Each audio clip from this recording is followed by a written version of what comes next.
It's the artist online talk, and I will be,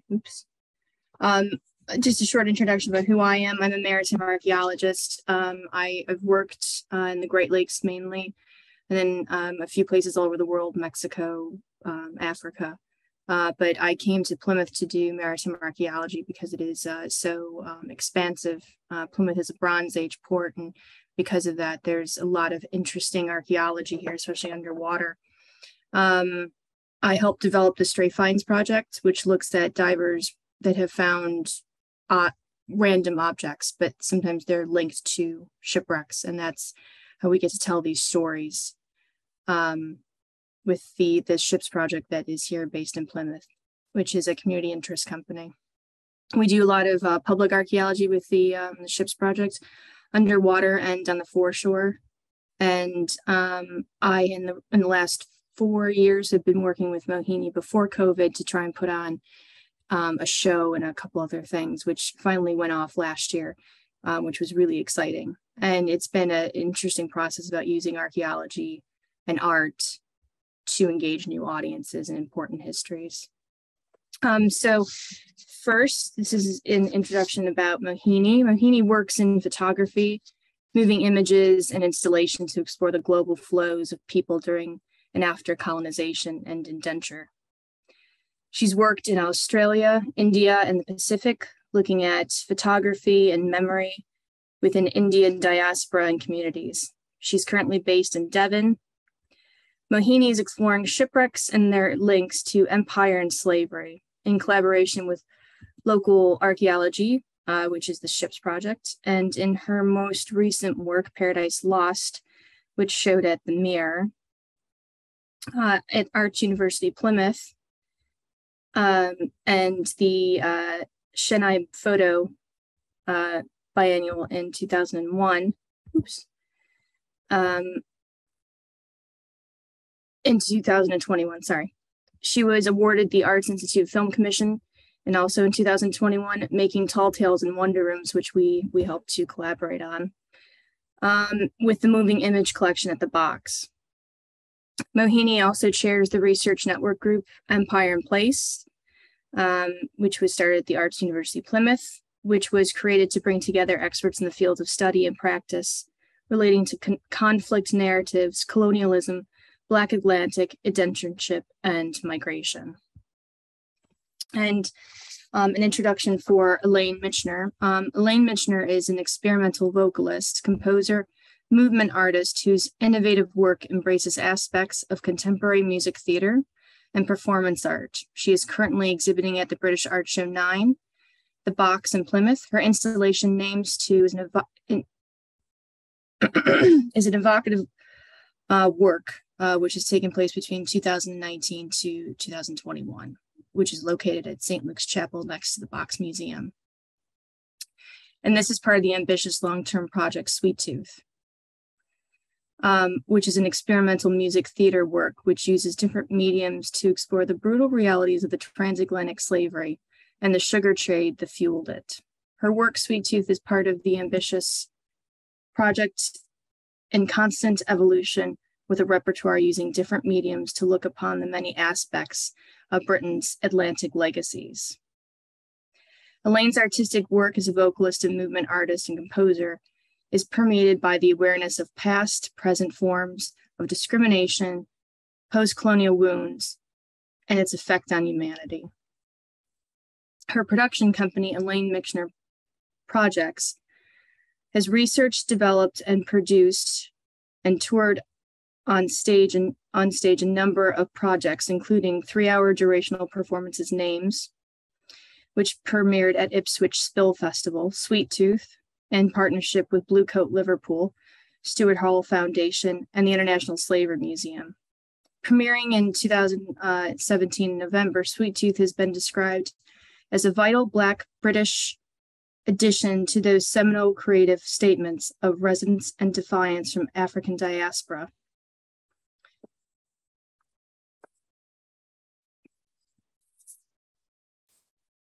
Michener's work as a vocalist and movement artist and composer is permeated by the awareness of past and present forms constantly evolving whilst investigating the past, EMP assembles close collaborations to confront today's issues and reflect on times.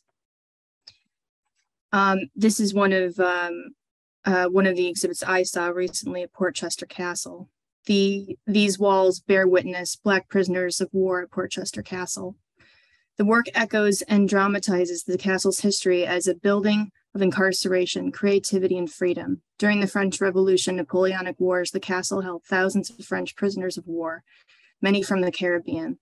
The installation tells the story of how these Black Caribbean revolutionaries interacted with their fellow prisoners from mainland France. The soundscape created by Elaine mixes new readings of excerpts from registers, letters, plays, written and performed by the prisoners. Visitors to the castle can keep with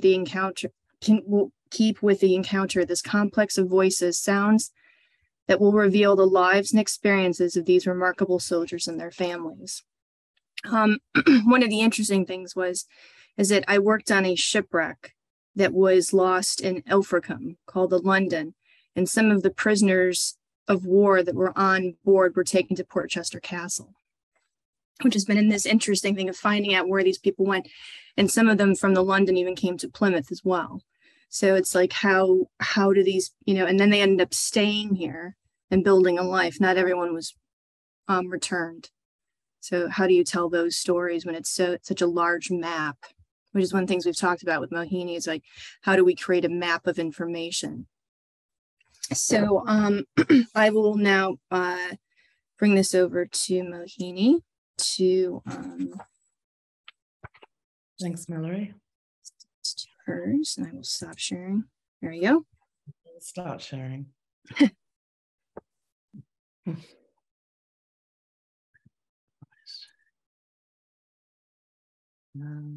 just need to move this over. Oh, that's better. Yeah. Got too many things up on my screen. That's the problem. I can't see what I'm doing. Can you all see that? Yeah, great. Okay, so let's move you all over there. Yeah, I wanted to really focus today on the projects that I've been doing with Mallory in Plymouth and the sort of southwest region of the UK. And Mallory was talking about this earlier. One that we did a year or so ago now was Paradise Lost, and it was a couple of years in the making. And we did have interruptions with COVID, and the show was postponed for a year. But basically, this was the show that some of the people in the audience may have seen at the Mirror Gallery at the Arts University Plymouth. And we combined forces really to work on this project. With me, I think, bringing my sort of personal background and interest in Indian indentured labour that was involved in the sugar trade under British colonial rule. And my ancestors were actually taken from India to work in the Pacific, but Indian coolies, as they were known, or indentured labourers, were taken to all sorts of other parts of the world, such as South Africa and the West Indies and so on. So it was a global trade, and I was very interested in trying to work out which ships had been involved and whether any of the ships, I had a list of ships, 40 ships that were involved in this trade around the world, whether any of them had come through Plymouth. And I think that's something that I'm still investigating, but talking to Mallory and picking her brains and finding out more about ships, she started telling me about the amazing history of shipwrecks in Plymouth, and the fact that I think there's over 600 wrecks in Plymouth Sound alone, many of these not completely explored or mapped. So the sense that in Plymouth we're living on an archaeological site, both on the land and in the sea, was really amazing to me. It opened up this whole vista of thinking about my work in a new way, thinking about the bigger global flows of goods and people and power and money and things like that, in relation to these very intimate family stories that I'd been sort of telling for many, many years as an artist. So it's not going forward. Let's try that. Nope. There we go. So as Mallory mentioned, I've been working for many years in various media, mainly photography, but also some drawing and painting, installation and moving image. And this was a sort of preparatory work, a sort of thinking work that I did on family flight paths. It was creating a map of all the places in the world that my family had been and the flights that they'd taken in fairly recent living memory. If London is there on the top left corner and India is this kind of space in the middle, the Indian, Fiji Indian diaspora, which is where my family's from, has since subsequently gone to various parts of the world, like Australia and Canada and America, New Zealand and so on. So it's a kind of double diaspora. The Indians were taken to work as labor in Fiji, but they were kept in a state of apartheid with the local Fijian people, which meant that the two races never really learned to coexist. I mean, things have changed now, but for many years there was talk of the Indians being repatriated back to India, which was just impossible because they'd lost connection with that part of the world. So they were very much a displaced people, not feeling that they belonged anywhere or were welcome anywhere, really. And it was that kind of feeling that I grew up with, that my father would always tell me about. And a lot of my work was made around stories that my father told. So coming from a photography background, I started looking at photographic archives. And this is from the Cairns Geneve Studio collection in Suva, Fiji. These photographs would have been taken by a European commercial photographer in Suva, which is the capital of Fiji, of Indians in the indenture trade, very much orientalizing them. But these images were much more scarce than images of indigenous Fijians that I found. There was a kind of invisibility around Indians. But if we see in this colonial map of empire, the sort of trade routes that were going on all around the world. So the British Empire, as we know, was very large, probably the largest the world has ever seen. And it had its kind of tentacles in all different parts of the world. So I started to think about, obviously, I was in Australia at the time. I started going over to Fiji to make work, to look at photographic archives, look at family collections. Then eventually I managed to get to India, and a sort of tracing back my family's history, really. In Fiji, what I found, apart from those early images, I found that the Indian community had taken over studio practice and commercial studio practice after the World War II, and had really taken photography as a way of expressing their community identity and personal identity as they emerged in the post-indenture period. And on the right there, you see an image from my own family album. That's actually not me, that's my sister, with my parents in Canvey Island in the UK, which is where I was born. So the family album and the odd, kind of studio formal portrait, these express something about the Fiji Indian diaspora and all of its movements and all of its experience as it moved through different places. And there was a sense that people were not having an identity foisted upon them, as in previous forms of photography, but were actually creating their own sense of identity. And I was fascinated by both of these things, really. I've written about it. These were images that my father took from airplanes as he flew around the world, called plane views. I was looking at the migrant experience of being in an airplane and looking out, that sort of almost godlike feeling that you have, but how it's very different if you're a migrant and you're going to somewhere like Australia, which had just emerged from the White Australia policy in the late 60s. Are you going to get in? Are they going to let you in? Are your papers going to be good enough? So lots of issues there, really, to explore. And then I looked at the backs of family photographs, all these photographs that I've been collecting in Album Pacifica, and really tried to recreate a family album. And they're blank because you can only see the backs of the photographs, because I was hoping that people would imagine their own family within those images. Other works that I did, such as Imaginary Edens, I think Mallory showed another image from this series. Again, removing every image of my father that I could find from photographs from the family album and replacing them with backdrops from the studios in Fiji, these wonderful either painted or kind of wallpaper photo backgrounds that they have. Just kind of thinking about how the migrant is always in two places, at least maybe more at once in their mind. You may be physically in one space, but you're actually probably emotionally, mentally in another place as well, simultaneously. And it's this sort of temporal and geographic kind confusion of kind of being in two places at once that I wanted to explore in this image. And the fact that you're always missing. Wherever you are, you're missing from some way, missing from home, for example, which for my father was Fiji. Travels in a New World. I started to explore this in film, in moving image. This is a good sort of 20 years ago, and I was using Super 8 film and transferring it to VHS. It was very complicated. And this is my first solo show at the Blue Coat Gallery, where I projected these films of my father and his brothers and sisters all talking around the Pacific Ocean about one family photograph that they all remembered. So it was really an exploration of what photography does, and in terms of memory and loss and belonging and issues like that. And in Cacao Street, which is more recent, I returned to Fiji and started photographing and filming at the same time, simultaneously. So I wanted to make an installation, or a series of installations really, that were using moving image and still image together. And I was very happy to go back to places that were important. So Cacao Street is the street where my father grew up. I went back to the family house and explored.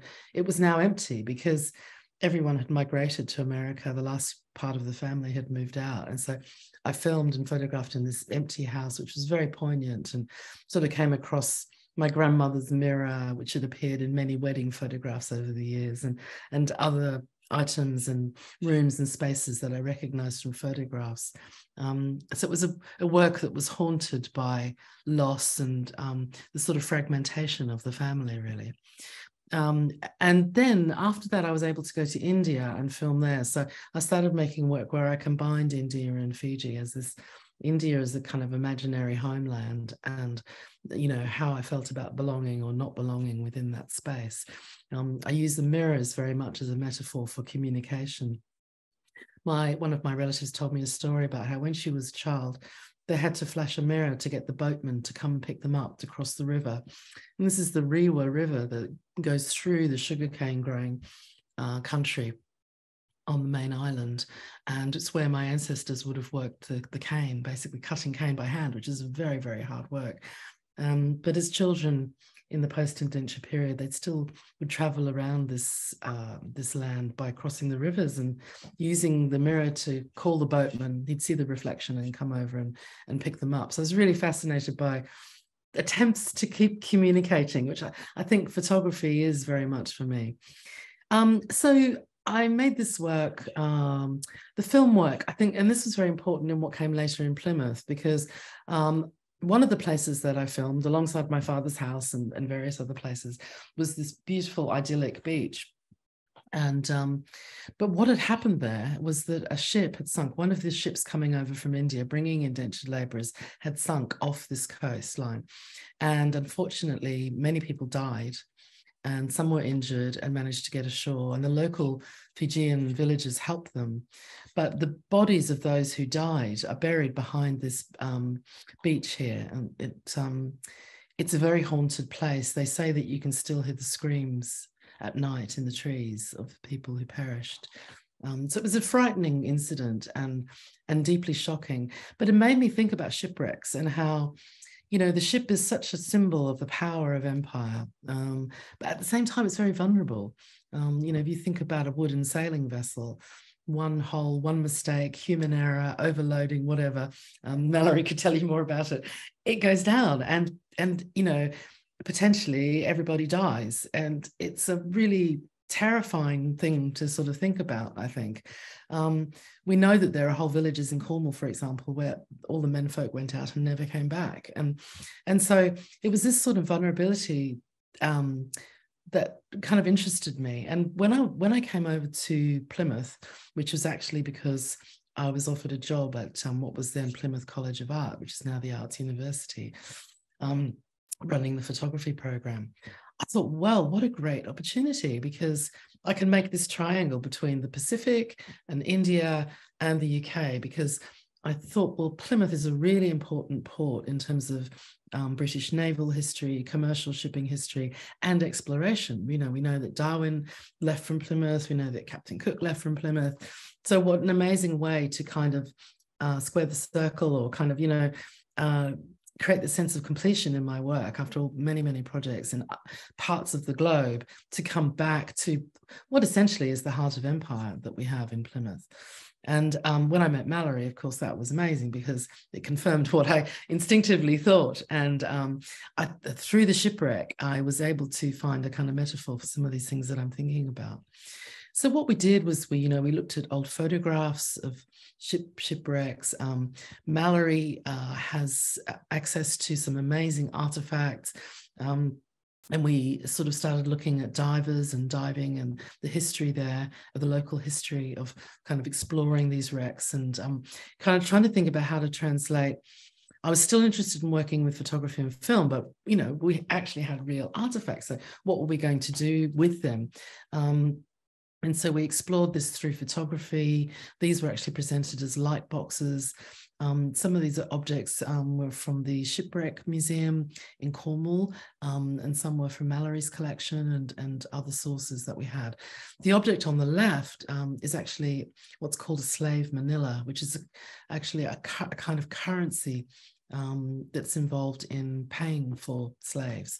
So I'm sure Mallory can tell you more, but when a ship sinks and you find lots of these manillas on the seabed, then you know that this is probably a slave ship that's gone down. So I didn't even know about this kind of thing, so it was just amazing to hear about it. Also, the object on the right, which is a jug, which has completely been crushed by the forces of the ship sinking.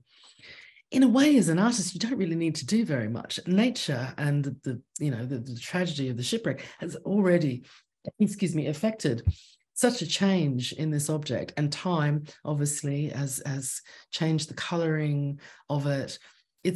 You hardly need to do anything. It's already there, in the process of what's actually happened to the history. So where before I was looking at what had happened to photographs, now I'm looking at objects and what had happened to them. So I won't show you the film work because I think we've run out of time, but there is a link on my website where you can see a short of it. So hopefully you can find that. And we installed that in the gallery with photographs and with a cabinet of real objects as well, which obviously the Ships Project through Mallory really helped me put that together.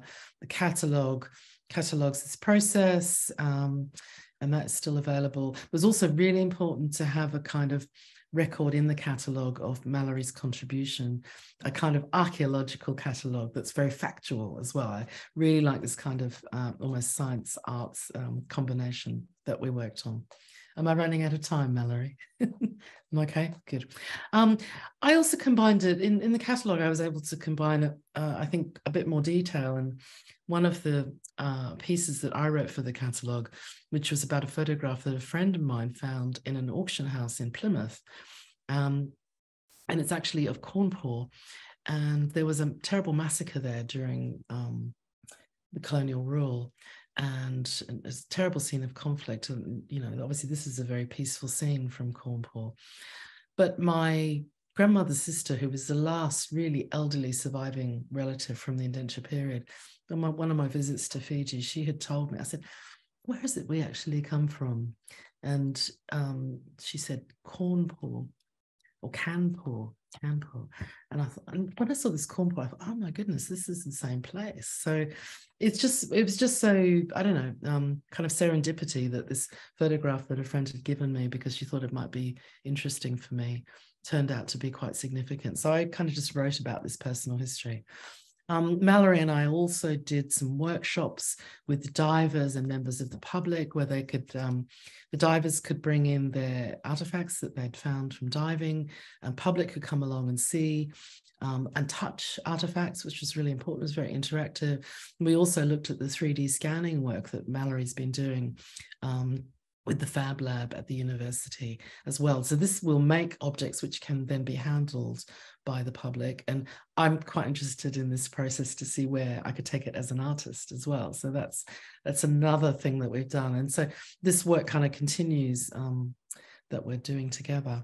So the next project, I was offered a commission by the Arts Institute, which is based in the university in Plymouth, working with the moving image collections of the Box Museum. And we were sort of drawing on the oral histories of amateur divers and looking at their personal collections. I'm very interested in the vernacular anyway, in the everyday, and I was just fascinated by the way that people are so passionate about diving and collecting and creating their own museums. This is Ray Ives down in Yacht Haven Quay in Plymouth, and it's a real cabinet of curiosities. Absolutely remarkable kind of experience going into his space.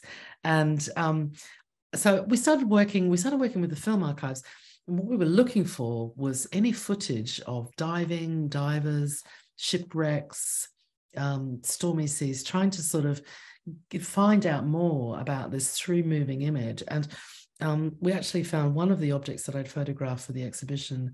We found footage of it coming up off a wreck and being washed and rather manhandled on a boat in a rather rough way. But yeah, so that was amazing to make the link between the two pieces of work. And I think in a way, I kind of see the two working together, and be great to see them shown together one day.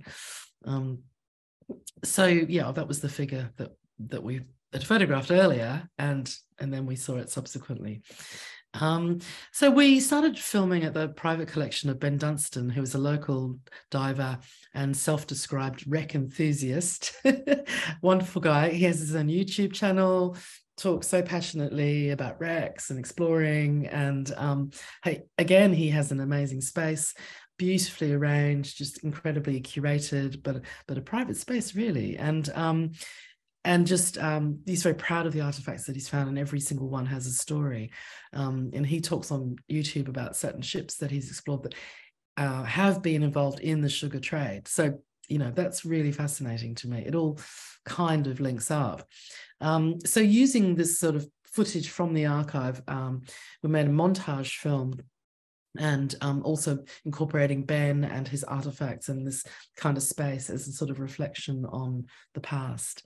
And I think that's my last slide, actually. Yeah, so I'm going to stop sharing now. Great, thanks. I'll hand over to you, Mallory. Okay, well, you've got a couple more minutes. Oh, okay. You can say, anything you want to say. Maybe we'll come back in the questions. I'll just leave it hanging there in people's minds. I don't know if there's anything you want to say at this point about, the way we work together. What's funny is every time even though I've heard your background talk and kind of what we've done, sometimes I forget what we've actually done.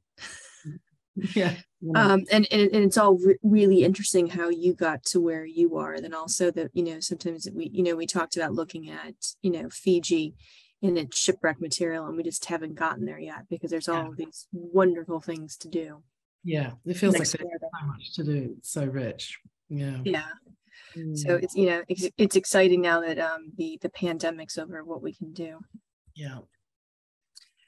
So we'll move on to Elaine's conversation with us, and Elaine can give us some context on her work and her history and the background.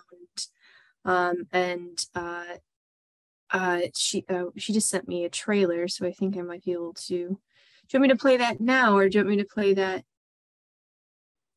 Oh, you need to unmute. I think you're muted. There you go. Can you hear me now? Okay. I'm in a really echoey room, so I'm just a bit nervous about shouting. But if you can hear me okay, then that's fine.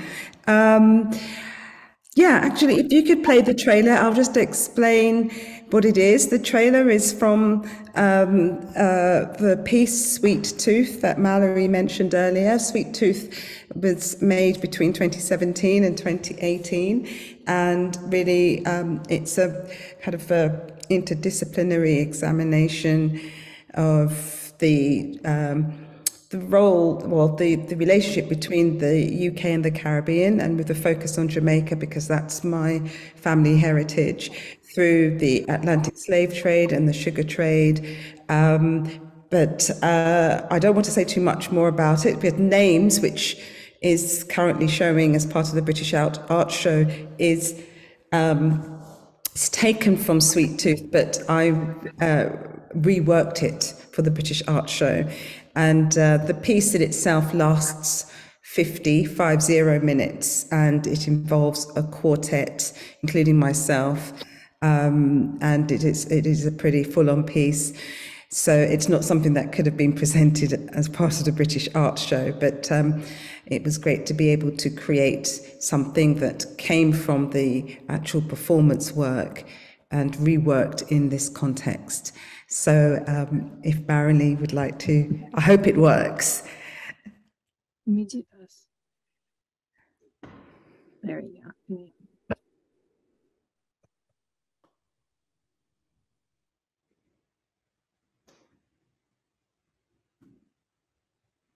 Let's see that.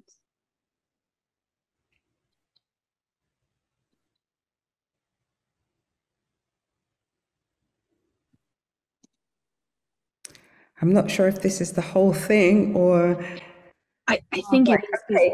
Okay, I've sent you the wrong link, which is terribly embarrassing. So maybe pause it. That's now. Okay, so I'll just explain, because this is actually over an hour and you can watch it from my website. The piece, this actual presentation of it was in St George's, Bloomsbury, which is a Hawksmoor church in the centre of London.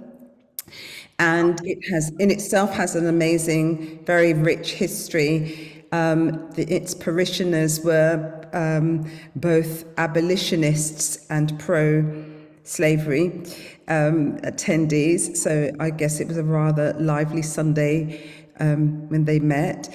The altar has ebony wood that was brought across from Antigua as a present. So that was taken. The actual energy of the church itself is very, very special. And what you can see there is wonderful artist Sylvia Hallett, who's a multi-instrumentalist, who starts the piece. The way I created it was to... It fits the different spaces, historical spaces that we bring the work into. And what I like to do with my performance pieces is really to interrogate a space and get that space to speak back to us. So one of the problems of bringing it into St George's was that it's very reverberant, and the delay, the reverb was quite a few seconds in delay. So we decided to make that the fifth member of the group and work with it rather than work against it. What you can't see is when I enter, or where Jason Yard and Mark Sanders, who are on the balconies, and they're actually making sounds and as interventions. So the beginning of this is called Universal Slide. What I'll do is somehow try and find the trailer, which I thought I was sharing with you. But if anyone wants to watch it, they can just go onto my website, and they're more than welcome. Obviously, they can watch it if they want. You can see sharing it now, Mary. Okay. Basically, you gave a really good introduction for me and who I am and what kind of work I do. I really am fascinating. I can only blame it on my interest in history from school days, but I've managed to somehow include this kind of investigation into historical facts and how it resonates in our present, and how that really has a deep effect on our futures, and looking at that from a more personal point of view. So with Sweet Tooth, I was just really fascinated about this substance that is literally killing everyone, and how it killed millions of people to feed a habit. It's so addictive, and it fed a habit, and it cost lives. And my ancestors were were sold into slavery and sold into building the wealth of a country that they wouldn't see. And I found it a very well, emotional is not the right word to use. It was one of those pieces that you had to go through all the different feelings in order to be able to present it in a way that was very direct, and that you could just tell the story. And I was very fortunate to meet Krista Petley, who's at Southampton University. And in fact, I saw there was something, Mahini and also Mallory, what you were talking about with shipwrecks and things that are left and excavated. And I think there was one of those BBC programs on iPlayer about shipwrecks in the Caribbean that, I don't know, I just came across it.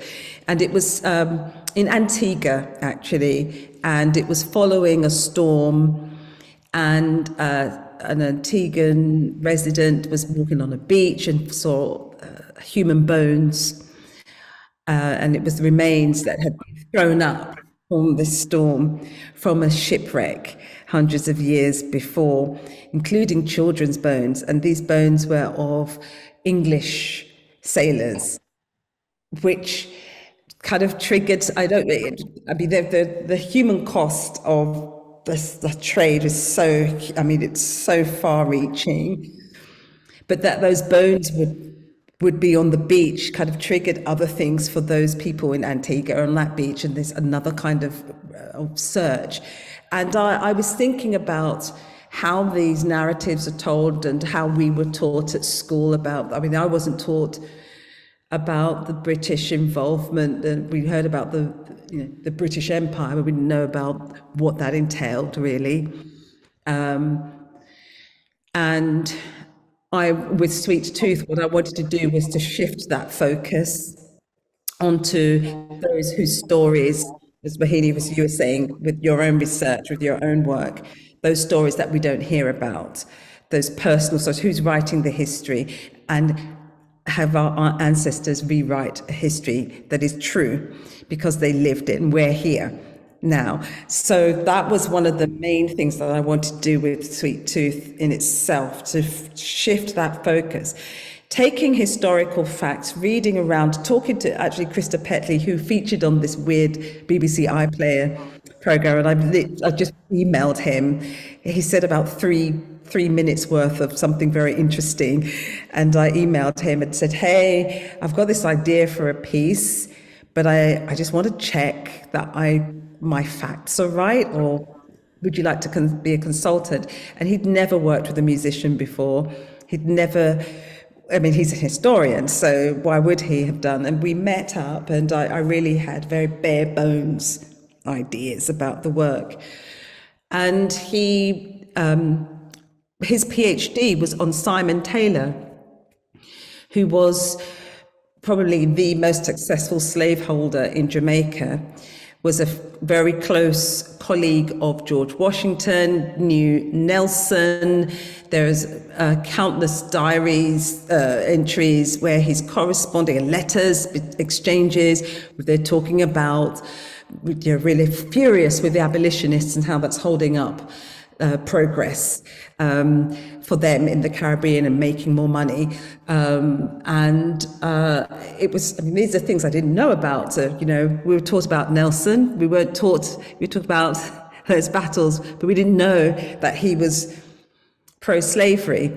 And it was a very cheap way to also train poor white working class people from England for the Navy. It was I mean, people were press ganged into it. So, you know, on every level, there's just a wrong. But these are the things that we weren't taught at school. And so with Krista working with me, I was able to take Simon Taylor's diaries, and I remember having quite a deep conversation with Krista about this. He said, I really don't want to honor this man. I said, don't worry, he will not be honored. He will not be honored. But looking at the slave revolts that were occurring across the Caribbean, but also playing onto the paranoia of Simon Taylor, was able to craft this piece, looking at, because I'm obsessed with sound and how evocative sound is, and looking at the different types of machinery the way that people were treated on these plantations, how the fear that is instilled through sound, what's going on, the sexual abuse of women, the sexual violence against women, the violence of slave drivers to enslaved peoples. This against the very beauty of the island in itself, but also that it being a tropical island, how that wasn't conducive to English people being there, or Scottish people being there, or Irish, just with Europeans, let's just say, called Europeans, they could not acclimatize to it. So even the beauty of the island pushed back against what was happening, because a lot of them died. They had tropical diseases. So I used these ideas and the sounds and worked with what those sounds could be, but also working with Simon Taylor's diaries, and you don't hear actual text that is understood throughout the piece for Sweet Tooth until towards the end, where he starts to talk about what's going on and his fear of losing everything. And we play on that. And names is a chapter in Sweet Tooth. Sweet Tooth is divided into 6 chapters. There's Universal Slave and Invocation, where I work with a Kamina text, which is a mix of West African and an anglicized kind of dialect. Then Bound, Scold's Bridle, which Bound, I should say, Bound was,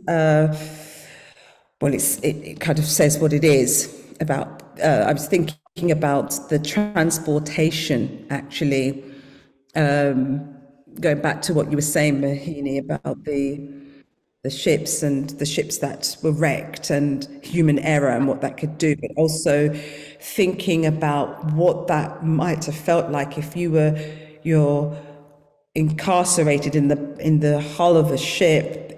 It's the worst possible situation. You're next to someone who you can't communicate with because you don't speak the same language anyway, but you're sharing this experience.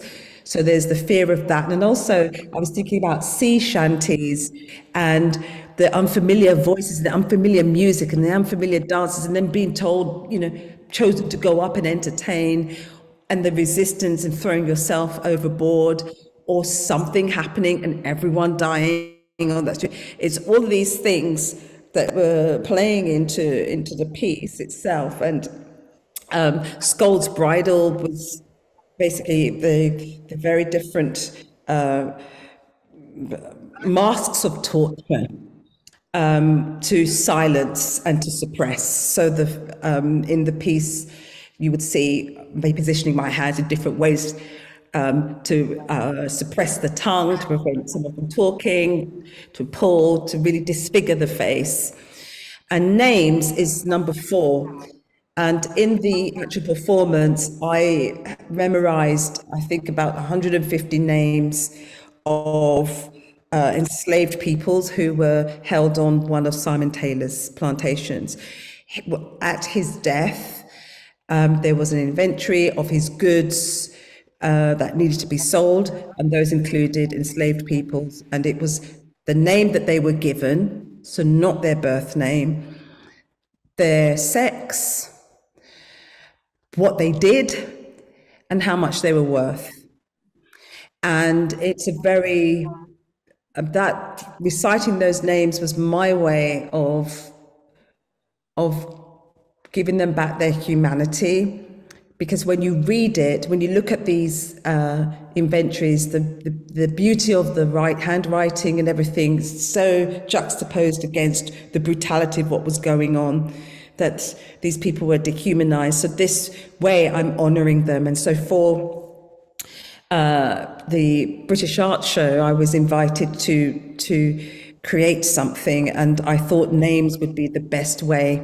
It's one way of refocusing that narrative. It's one way of reminding us reminding me of my ancestors, but also of what the human loss, but also the resistance, because it wasn't William Wilberforce who abolished slavery. It was enslaved peoples and their actions that forced the change.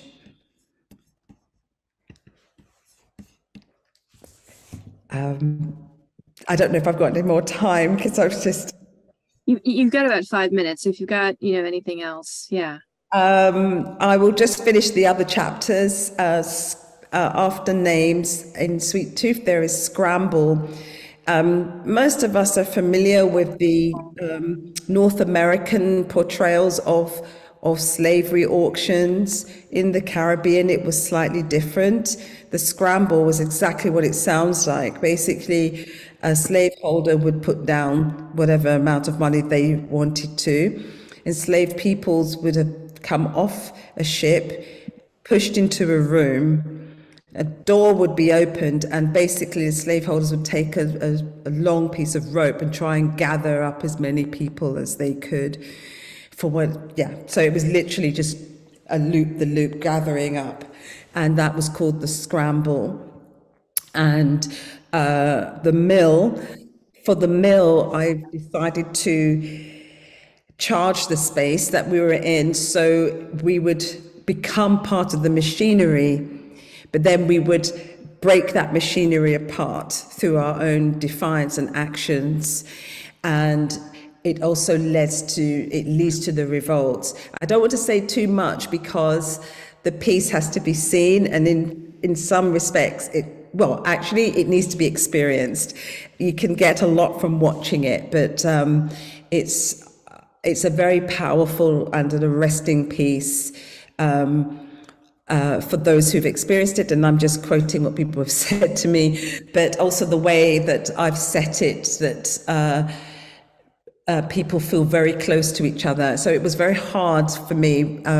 The last performance of Sweet Tooth was in Norway, and I'm trying to take it around Europe because although everyone knows about Britain being the centre, actually most of Europe was involved in it. And each of these histories and narratives need to be addressed and acknowledged in order for us to move forward. Yes. Thank you. That was really interesting. Thank you so much. That I've got a bunch of notes here because you brought up such interesting things to talk about. So I'll just I'll run through some, then we can just kind of open it up to the three of us. So one of the things you were talking about is like the sometimes forgotten histories of items and the things that we don't realize, or how things were done because they're lost to memory. We have to go back and found these things. And one of them for us, which I think I've said this to Mohini, is that the manila, though used as currency, was actually seen by the Portuguese first in Africa, saw it as a symbol that was there, and then they copied the symbol because it was a cultural symbol, religious symbol for them, used in ceremonies to be the currency because it would be identified. Now, there's a lot of texts that explain that, but when you speak to even some of the archaeologists who are Portuguese archaeologists, they don't want to say it was them who started it. That we have evidence to suggest that it's getting these histories out. How do we? It's not about laying blame, is it? It's about, because if we know that happened first with the Portuguese going there, then we can kind of give a timeline of kind of doing those. Well, it's a reparative history. How did this symbol get used for that reason, and for how long? And when I was doing some of the research on manillas were used in the West Coast up until the 1940s as a currency. So, and we know this by the typology from shipwreck. So the manila that Mohini had that was found in Plymouth on a wreck is quite large, and it's almost 100% copper. And there is a wreck in the Scillies, which is known as the Douro, which is 1860s, and the manillas are much smaller, and they're not as pure. They have antimony and lead in them. So it's this interesting thing that once they were starting to be mass produced all over Britain, they were also trying to get the one up on the people they were trading with. So you'd find evidence of some manillas being scraped back to see what the purity is of them. And there's all these histories that then tie in to how we tell these really dark narratives. And I think sometimes archaeology can help with that, because we can get those manillas into people's hands and we can let them handle them. We had to tell those stories, which is one of the things that we did with the at Arts University Plymouth. We were able to 3D scan the really rare manillas because they are so rare, and then we can get them into people's hands. They look just like, you know, the real thing. So kind of open it up to you two. I was just wondering that this, you were talking about the Portuguese archaeologists who seemed very resistant to accepting, well, there was an actual fact. And is that because I wonder if that's because they're just, it's almost like a Pandora's box that opens up other things that they have to acknowledge. You cannot sweep this aside. So it's just easier to suppress. I wonder if you had any thoughts about that. So in the early, or it's the mid 1500s, there's a papal bull that comes out from the Catholic Church, from the Pope, and kind of decrees that people of color, and specifically in Africa and some of the Caribbean, are non-human. So it's okay to enslave them because under God's rule, they're not considered fully human. And that's coming from more so the Catholics, the Spanish, and not the English. Now, that's not to say when the English saw what the Portuguese were doing and they had more control over the slave, like what was going to be the transatlantic slave trade, because the English did make it the triangle trade. They went in and did the exact same thing. But if you look back at the evidence, it's very much connected to Catholicism, the Portuguese, the Spanish, and an entire, a very large portion of Europe. And that's really hard to swallow in some cases. And it's hard to tell that story without, laying blame. It's one of the things that Mohini and I have talked about in the past, that being in Plymouth, especially being a naval port, it can be difficult to talk to the local people about the issues of Drake and Hawkins, and that the start of the transatlantic slave trade started here in Plymouth. And it's not about laying blame. It's not about calling out someone who lives here now. It's just about because when I found that out, I thought it was absolutely fascinating. I didn't think anyone was to blame. I just was, absolutely fascinated that it started here and why. I think that the UK is only really just coming to terms with its historical links to slavery, in that, when I remember history, I grew up in Australia, but the history that I always learnt was that it was America that had slavery and the UK didn't. And the UK, were sort of abolitionists and opposed it, and, all this sort of stuff. And actually, since being here, I've learnt that the story is much more complex than that. Actually, they were really involved. And I'm also coming from an indenture background. And indenture, for those people in the audience who don't know much about it, is not the same as slavery, but it's very, very similar. And it was a system that was brought in by the British to replace the slavery that they said they weren't going to have. So there was a wage. There was something called the Gurmat in Fiji, which is the agreement, which meant that you had to work for 5 years. Then you had to work another 5 years to earn your passage home. And in that time, most people lost connection with their homeland. They also kept in slave-like conditions, really horrible. The labor lines, they called them, terrible housing. There was violence, sexual violence. There was punishment. There was, and it's been a really difficult history to unearth. And as Elaine was saying, go into the archives in Fiji.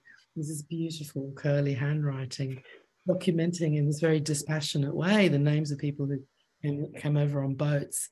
And a lot of detail is missing. My family can't even find out where we are from in India specifically, which is why I was trying to ask the most elderly relative I could, and she just whispered it into my ear. And nobody else knew that in the family, and I don't know why I was privileged enough to hear that, but these are just tiny little details and traces that we're losing.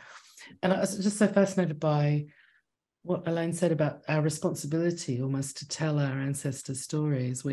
Our generation, we somehow have the tools and the language And as artists, I think we have some more tools that we can use to get that across. And I'm very aware that I'm trying to add to official histories. I'm trying to tell alternate narratives.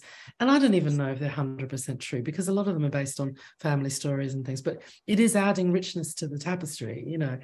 And just a final thing I was going to say about what Mallory said was, in Paradise Lost, my good colleague Mashumi Baumack sang this beautiful lament for lost souls that she's the woman who appears in the video.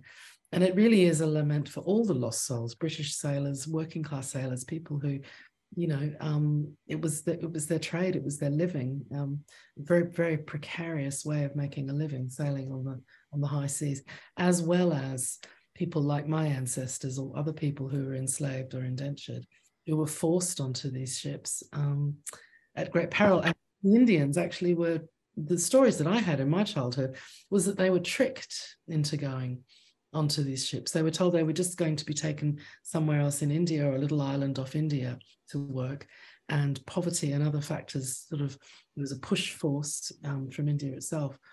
They were taken halfway across the world, which meant for them, many of them, they lost their caste. So there was this incredible sense of rupture to the past, which was incredibly important to people from these communities. So yeah, I'm not really asking a question, am I? But I'm just making some observations. And no, I think those are really important observations, because when you talked about this rupture, and that can cause a long-held trauma, even if you're not aware of it. It's not something that's very present or immediate, because it's, you know, it's generations. And I talk about historical trauma, and that it is carried on, and these things are kept and held and then perpetuated, or they express themselves in other ways. And if you're not able to talk about it, and it's suppressed, it will come out in another way. It will show itself in another way. And so what you're doing, Mahini, is so important, because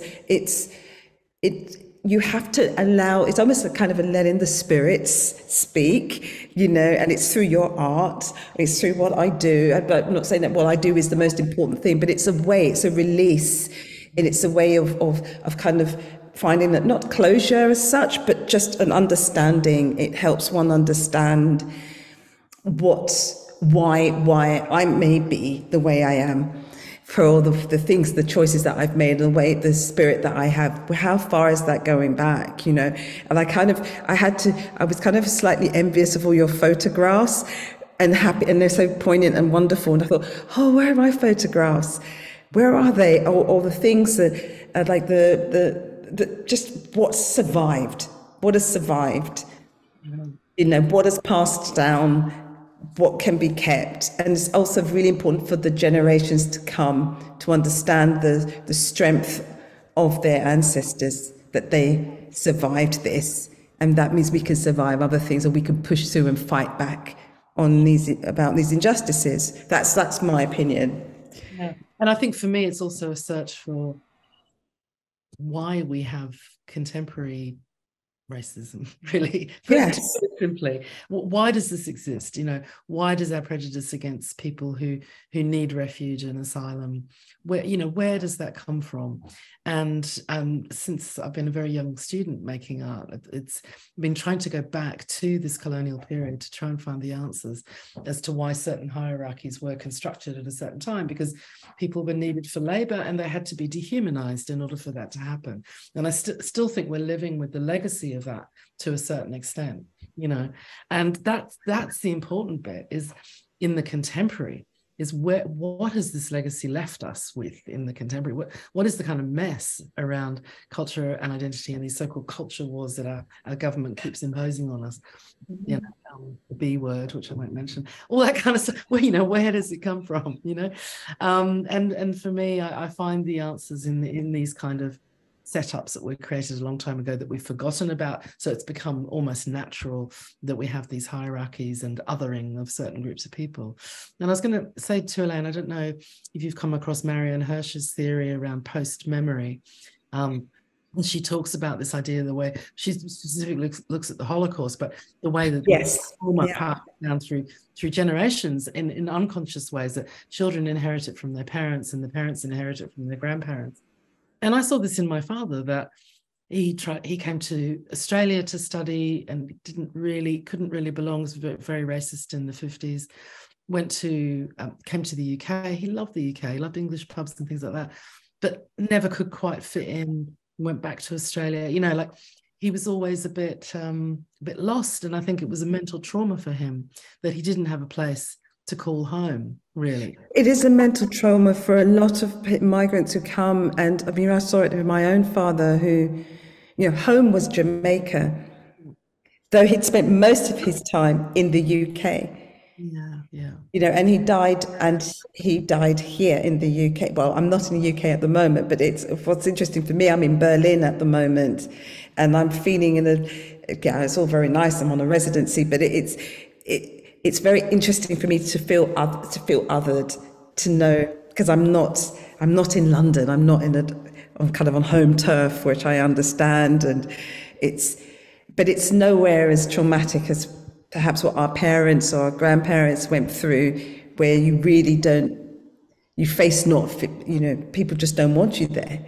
Yeah, and because they really wanted to fit in. I mean, his generation, the men would wear suits, they'd be very smart, they'd get a job, they'd do all the right things, but he ended his life never feeling that he belonged anywhere. Whereas I think my generation, and I'm not sure if we're the same generation, I think you're a bit younger than me, but I think we have learned that actually we just have to get on with it and be sort of global citizens and not worry about whether we're considered to belong or not, and if you have the privilege of getting an education where you can be creative and express yourself and you can explore these issues, actually that journey becomes more important in a way than this artificial sense of belonging and trying to conform to something which you could never succeed. You'll always fail at that, so let's just reject that, really, as a kind of prize that we want to attain. And I think the difference between, say, me and my father's generation. I just want to step in here. We've got a question, so I'm just conscious of time. So this is a question for Elaine, and then if you think about it, for about a 5-minute answer, and then we can kind of do a wrap up. I know the time went really quickly. Isn't it funny how that all went? So this is for Elaine. Really fascinating talk. Thank you. You referenced memorizing 150 names for your work. I wondered what the impact of this might have been on you as an artist, and what this approach brought to the work for you. Thanks, Chloe. Thanks, Chloe. From a practical point of view, it was very hard to memorize those names, but I felt obligated, not obligated, it was an honor to memorize those names. For the Plymouth show, British Art Show, I recorded all 2,000 names. It took 3 hours. I did it in one take.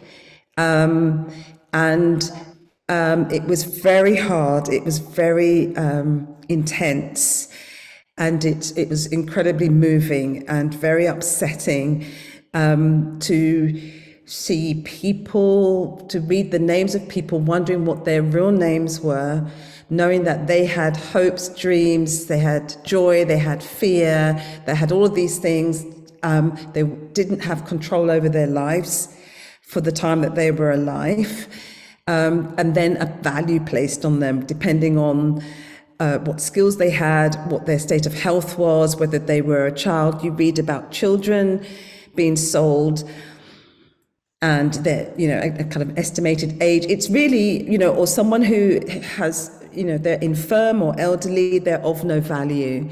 To even just write that, of no value, it is incredibly painful. So the whole thing, for me, it resonated very deeply. It made me even more determined to share the work in as many different ways as I possibly could, because I hadn't known about these people. I didn't know. And they were in an inventory of a man who had died, and they were being sold on.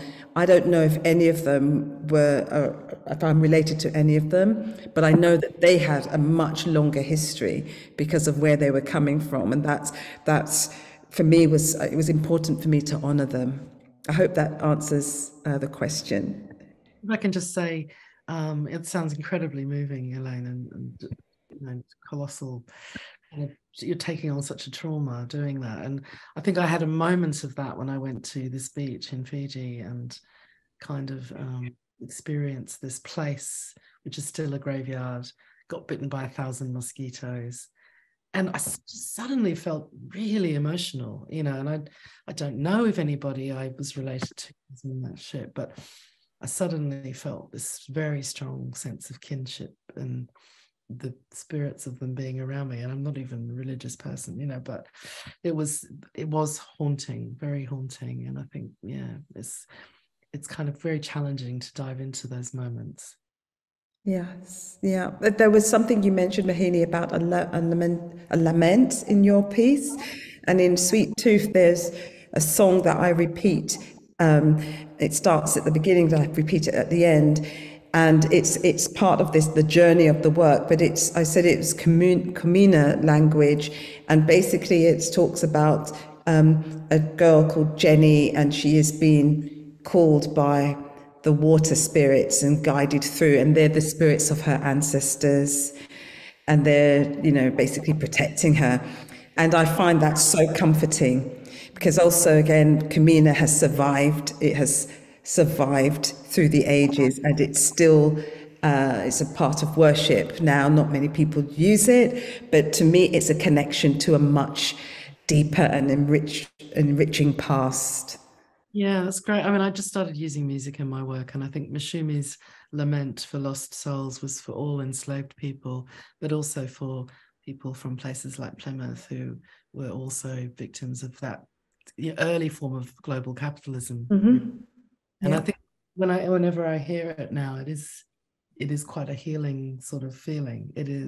It's a sorrow, but it's a recognition of those lives in a way that they haven't been recognized before. So I think music is an incredibly powerful medium through which to work. And I'm not a musician myself, but collaboration is really important here. And I think you mentioned that collaborating with a historian, and I think this is such a rich process. It's so fascinating. So it's great that we have the opportunity to do that, I think. Well, I'm just conscious of time. We've got about a minute and a half before we're done. I just want to thank you both for doing this, and for Plymouth Culture to have sponsored this. And I think it really brought up all of, a lot of the, these interesting histories that we have to tell in some way. And I think art does, as an archaeologist, not an artist, I think it does such a wonderful job of being able to engage brand new audiences in these things, rather than just, going at it via the book. So I really look forward to seeing, more of Elaine's work. And I'm sure from this talk, Mohini and I have got all sorts of good ideas now. New funding bids. Anyway, Sabrina or Hannah, did you want to say anything? Just to thank you. There's nothing I could add to that would add any value, but just to thank you for your time and your energy in sharing your work, which is so rooted in your personal lives as well. So the work that has gone into that is immense, and I think that certainly your work, Elaine, in the British Art Show is a real standout piece for so many reasons. And I think the location in St Luke's is incredible. I hope you do as well. We've seen it in lots of different places across the country, and I think it has real resonance here. So thank you so much for being part of that, but also this conversation today, because we wanted it to open up lots of these conversations that need to happen as well. So we hope this might be the start of many more of these sort of in conversations. So, and thank you, Mohini and Mallory, because we really value your contribution to this. Thanks, everybody. Fantastic. Thank you. Great. Bye. Right. Thank you, everybody. And we will, hopefully we can do more of these in the future.